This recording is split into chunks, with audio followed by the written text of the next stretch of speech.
इच्छा, आशा, अपेक्षा, आकांक्षा, यही सब मानव समाज के चालक होते नहीं। यदि कोई आपसे पूछे कि आप कौन, तो आपका उत्तर क्या होगा? विचार कीजिए।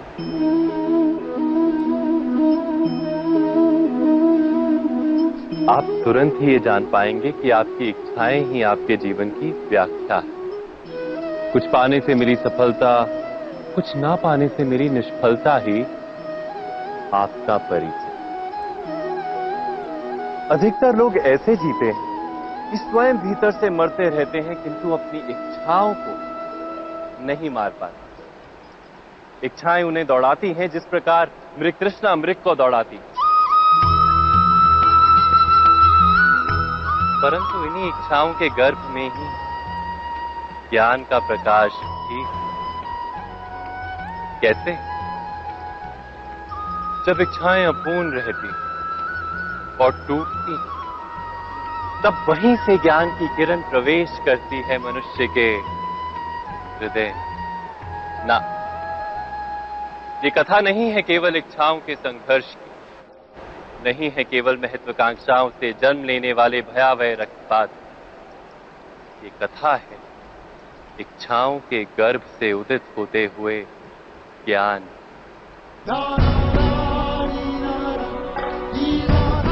मैं वासुदेव कृष्ण आप सभी को निमंत्रण देता हूं इस यात्रा पे चलने का, जो जीवन का मर्म सिखाएगी, मनुष्य का धर्म सिखाएगी, कीचड़ से उठकर कमल बनने का कर्म सिखाएगी। और इस यात्रा का नाम है महाभारत।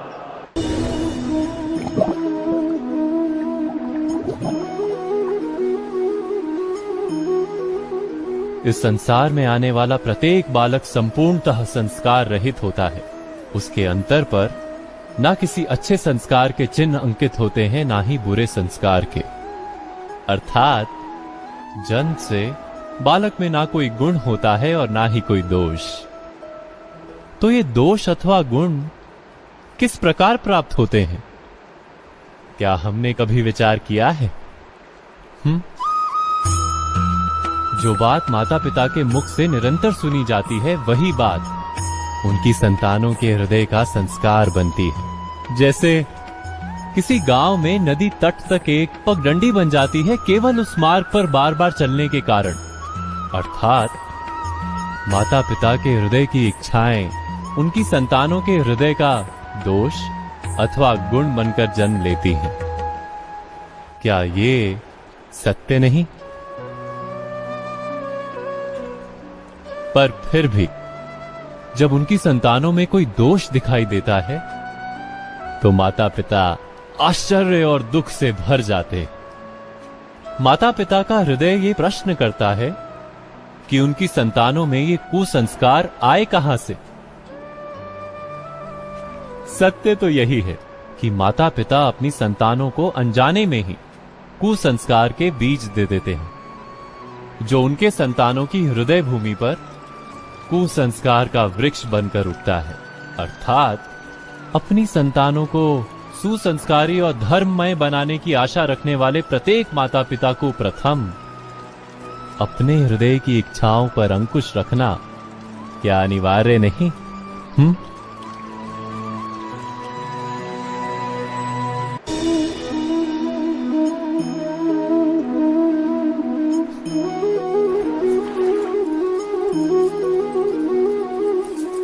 पिता सदा ही अपने संतान के सुख की कामना करते हैं, उनके भविष्य की चिंता करते रहते हैं। इसी कारणवश सदा ही अपने संतानों के भविष्य का मार्ग स्वयं निश्चित करने का प्रयत्न करते रहते हैं। जिस मार्ग पर पिता स्वयं चला है, जिस मार्ग के कंकर पत्थर को स्वयं देखा है, मार्ग की छाया, मार्ग की धूप को स्वयं जाना है, उसी मार्ग पर उसका पुत्र भी चले, यही इच्छा रहती है हर पिता की। निस्संदेह उत्तम भावना है ये। किंतु 3 प्रश्नों के ऊपर विचार करना हम भूल ही जाते हैं। कौन से प्रश्न? प्रथम प्रश्न, क्या समय के साथ प्रत्येक मार्ग बदल नहीं जाते? क्या समय सदा ही नई चुनौतियों को लेकर नहीं आता? तो फिर बीते हुए समय के अनुभव नई पीढ़ी को किस प्रकार लाभ दे सकते हैं? दूसरा प्रश्न, क्या प्रत्येक संतान अपने माता पिता की छवि होता है? हाँ, संतानों को संस्कार तो अवश्य माता पिता देते हैं, किंतु भीतर की क्षमता तो ईश्वर देते हैं। तो जिस मार्ग पर पिता को सफलता मिली है, विश्वास है कि उसी मार्ग पर उसकी संतानों को भी सफलता और सुख प्राप्त होगा। तीसरा प्रश्न, क्या जीवन के संघर्ष और चुनौतियां लाभकारी नहीं होती? क्या प्रत्येक नया प्रश्न एक नए उत्तर का द्वार नहीं खोलता? तो फिर संतानों को नए नए प्रश्नों, संघर्षों और चुनौतियों से दूर रखना, ये उनके लिए लाभ करना कहलाएगा या हानि पहुंचाना? अर्थात जिस प्रकार संतान के भविष्य का निर्माण करने के बदले उसके चरित्र का निर्माण करना श्रेष्ठ है, वैसे ही संतानों के जीवन का मार्ग निश्चित करने के बदले उन्हें नए संघर्षों के साथ जूझने के लिए मनोबल व ज्ञान देना अधिक लाभदायक नहीं होगा? स्वयं विचार कीजिए।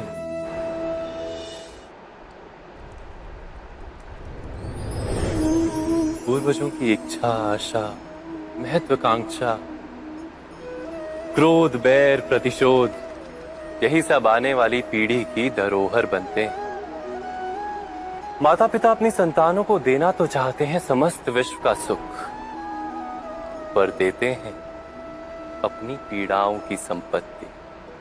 देना चाहते हैं अमृत, पर साथ ही साथ विष का घड़ा भी भर देते हैं।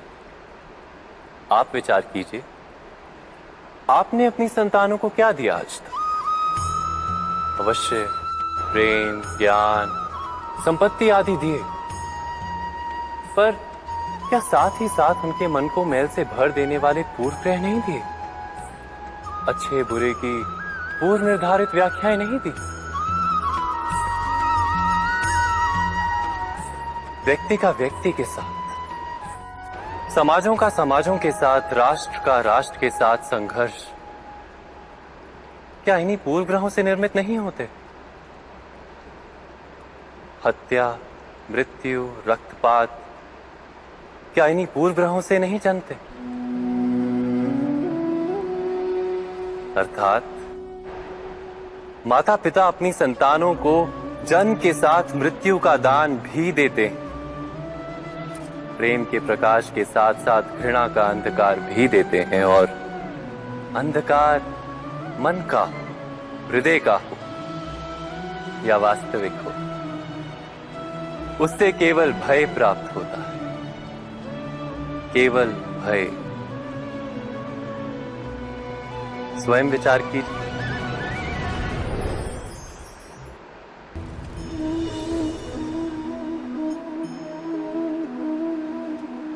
मनुष्य का स्वभाव है कि वो स्वयं को, अपने परिवार को, अपनी संतानों को अधिकतम सुख प्राप्त हो ऐसी इच्छा रखता है। इसी कारण से हम सदा श्रम और कष्ट से अंतर रखते हैं, विश्राम और सुविधाओं को बढ़ाने का प्रयास करते हैं। स्वयं अपने जीवन का विचार कीजिए। क्या ये सत्य नहीं कि हम अपनी संतानों के लिए सदा ही विश्राम और सुविधा का आयोजन करते हैं? पर क्या कभी सोचा है केवल विश्राम से क्या लाभ प्राप्त होता है? केवल सुख और सुविधा जिन्हें प्राप्त हो, उनका जीवन कैसा होता है? शरीर जब श्रम करता है तो अधिक स्वस्थ बनता है। बुद्धि भी जब कठिन चुनौतियों का सामना करती है तो अधिक तेजस्वी बनती है। ये हम सबका अनुभव है, पर हम शायद ये भूल जाते हैं कि मन और आत्मा को जब कठिनाइयां प्राप्त होती हैं, तब वे भी अधिक बलवान होती हैं। अर्थात जब भी हम अपनी संतानों को श्रम और दुख से दूर रखने का प्रयास करते हैं, क्या वास्तव में उनके सुख का मार्ग बंद नहीं कर देते। स्वयं विचार कीजिए।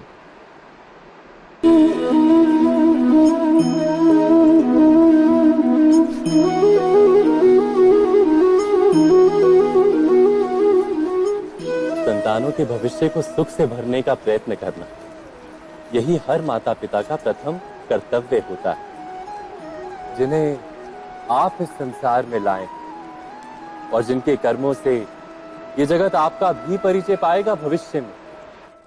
उनके भविष्य के सुख की योजना करने से अधिक महत्व और हो भी क्या सकता है। किंतु सुख और सुरक्षा, क्या ये मनुष्य के कर्मों से प्राप्त नहीं होते?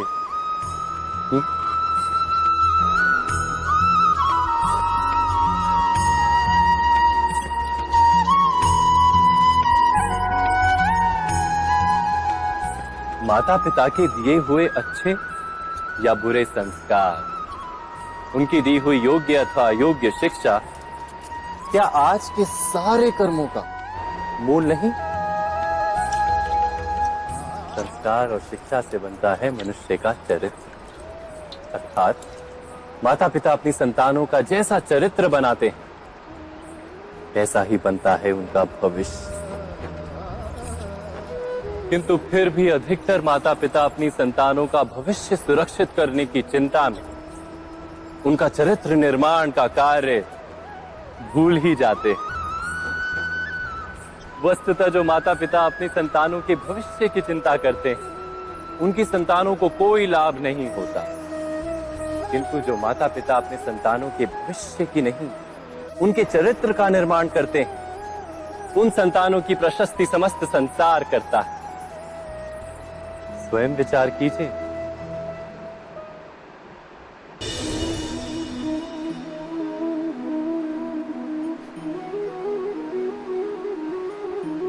एक ही गुरु के पास शिक्षा प्राप्त करने वाले सारे शिष्य एक समान विद्या प्राप्त नहीं कर पाते। सारे शिष्य गुरु की बातें सुनते हुए अवश्य दिखाई देते हैं, उनकी पूजा करते हुए दिखाई देते हैं, किंतु एक समान विद्या प्राप्त नहीं कर पाते।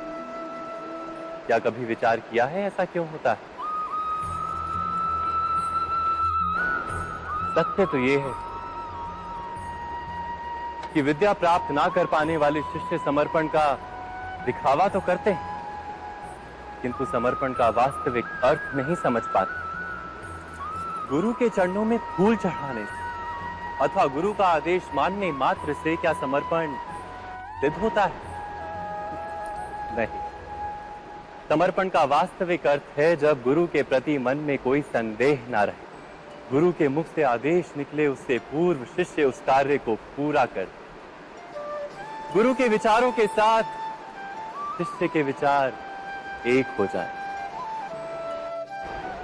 शिष्य जब तक अपने गुरु में ब्रह्मा विष्णु महेश इनके रूप ना देख ले, तब तक उसका समर्पण सत्य नहीं।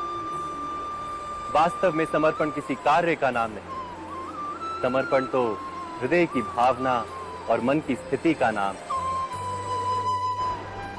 अर्थात हमारे अज्ञान में क्या दोष केवल हमारे मन का नहीं? स्वयं विचार कीजिए।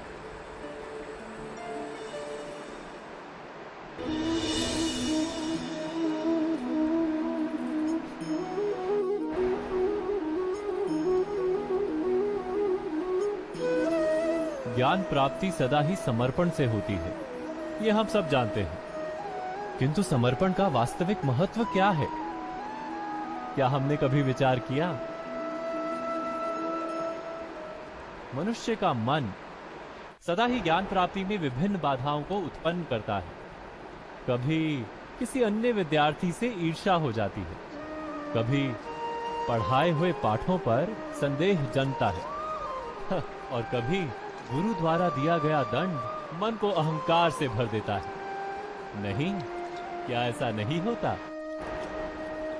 न जाने कैसे कैसे विचार मन को भटकाते हैं, और मन की इसी अयोग्य स्थिति के कारण हम ज्ञान प्राप्त नहीं कर पाते। मन की योग्य स्थिति केवल समर्पण से निर्मित होती है। समर्पण मनुष्य के अहंकार का नाश करता है। ईर्ष्या, महत्वाकांक्षा आदि भावनाओं को दूर कर हृदय को शांत करता है और मन को एकाग्र करता है। वास्तव में ईश्वर की सृष्टि में ना ज्ञान की मर्यादा है, ना ज्ञानियों की। गुरु दत्तात्रेय ने तो गाय और श्वान से भी ज्ञान प्राप्त कर लिया था। अर्थात विषय ब्रह्म ज्ञान का हो या जीवन के ज्ञान का या गुरुकुल में प्राप्त होने वाले ज्ञान का, उसकी प्राप्ति के लिए गुरु से अधिक महत्व है उस गुरु के प्रति हमारा समर्पण। क्या ये सत्य नहीं? स्वयं विचार कीजिए।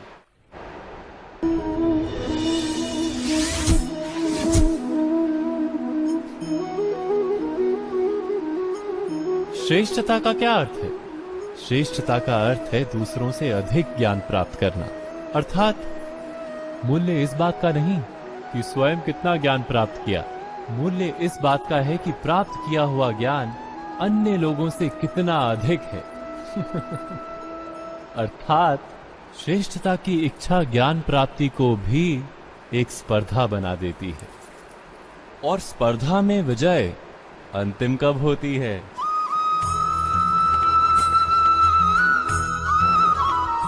कुछ समय के लिए तो श्रेष्ठ बना जा सकता है, किंतु सदा के लिए कोई श्रेष्ठ नहीं रह पाता। फिर वही असंतोष, पीड़ा और संघर्ष जन्म लेता है। किंतु श्रेष्ठ बनने के बदले यदि उत्तम बनने का प्रयत्न करें तो क्या होगा? उत्तम का अर्थ है कि जितना प्राप्त करने योग्य है वो सब प्राप्त करना, किसी से अधिक पाने की इच्छा से नहीं, मात्र आत्मा की तृप्ति हेतु कुछ प्राप्त करना। उत्तम के मार्ग पर किसी अन्य से स्पर्धा नहीं होती, स्वयं अपने आप से स्पर्धा होती है। अर्थात उत्तम बनने का प्रयत्न करने वाले को देर अबेर सारा ज्ञान प्राप्त हो जाता है, बिना प्रयत्न के ही वो श्रेष्ठ बन जाता है।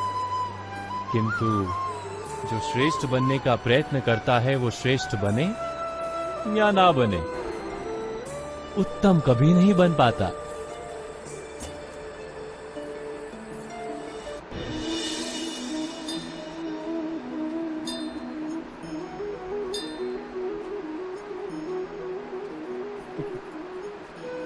जब जब मनुष्य के सामने कोई विकट स्थिति आती है तो मनुष्य ईश्वर से प्रार्थना करता है, ईश्वर के समक्ष याचना करता है कि वो स्थिति से उभरे। किंतु इस प्रार्थना का वास्तविक रूप क्या है? क्या ये हमने कभी विचार किया है? प्रार्थना का अर्थ है अपनी सारी आशंकाएं, सारी चिंताएं, सारे संकल्प विकल्प, अपनी सारी योजनाएं ईश्वर के चरणों पर रख देना। अर्थात अपने कर्म का फल क्या होगा इसकी चिंता ना करके धर्म के अनुरूप कर्म करना, ईश्वर की योजना को अपनी नियति मानना, यही प्रार्थना है। किंतु ईश्वर की योजना को समझ पाना क्या संभव है? वो योजना तो हमारे कार्यों के परिणाम के रूप में प्रकट होती है सदा ही, किंतु यदि कोई कर्मों का ही त्याग कर दे, क्या वो प्रार्थना है? वास्तव में कर्म ही जीवन और फल के प्रति मोह ना रखना ही सच्ची प्रार्थना। जो प्रार्थना कर्म में बाधा बन जाए, मनुष्य को कार्य ही ना करने दे, वो प्रार्थना है या पराजय? स्वयं विचार कीजिए।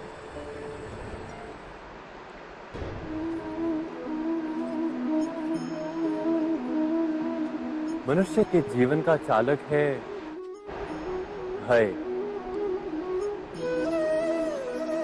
मनुष्य सदा ही भय का कारण ढूंढ लेता है। जीवन में जिन मार्गों का हम चुनाव करते हैं वो चुनाव भी हम भय के कारण पी लेते हैं, किंतु क्या ये भय वास्तविक होता है? विचार कीजिए।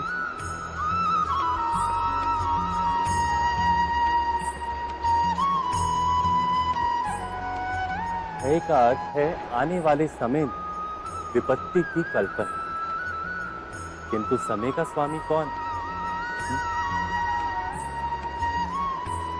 ना तो हम समय के स्वामी हैं, ना हमारे शत्रु या प्रतिस्पर्धी। समय तो ईश्वर के अधीन चलता है। तो क्या यदि कोई आपको हानि पहुंचाने के लिए केवल योजना बनाता है, वो वास्तव में आपको हानि पहुंचा सकता है? नहीं, किंतु भय से भरा हुआ हृदय हमें अधिक हानि पहुंचाता है। क्या ये सत्य नहीं?